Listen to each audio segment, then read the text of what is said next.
Hello বন্ধুরা, নমস্কার জানিয়ে শুরু করছি আজকে আমার বাড়িতে একটু আনন্দের মধ্যে একটু ভাবছিলাম একটু সবার সবার জন্য একটু আজকে লুচি করব, লুচি আর মাংস করবো। তো দেখো আমি কি করতেছি, এখানে থালার মধ্যে ময়দা নিয়ে গেছি, কতগুলো ময়দা নিয়ে একটু মাখতেছি, একটু আঁকড়েছি মাখার পরে লুচি করবো।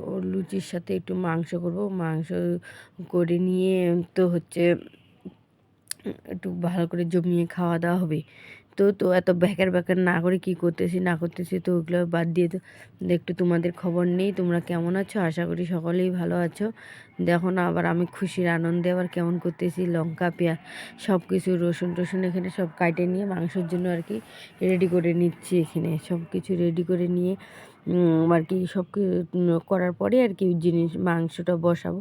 মাংস হয়ে গেলে পুরিটা করে নেব। যেহেতু তোমরা দেখলে ময়দা মাখাটা হয়ে গেল, ময়দা মাখার পরে এটা আলু আলু আলু লঙ্কা পেঁয়াজ যা কিছু এভরিথিং সব মানে রেডি করে নিচ্ছি। রেডি করার হয়ে পরেই হচ্ছে উনানে রান্না করব।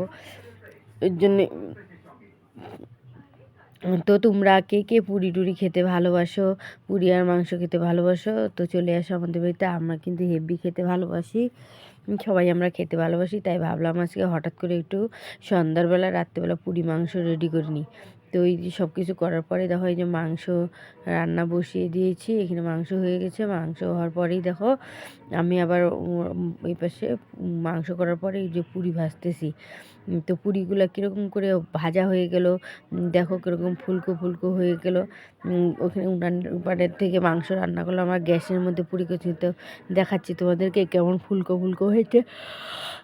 তো আবার যদি সামনে যে বৌদি ভাই বেলে দিচ্ছে আর আমি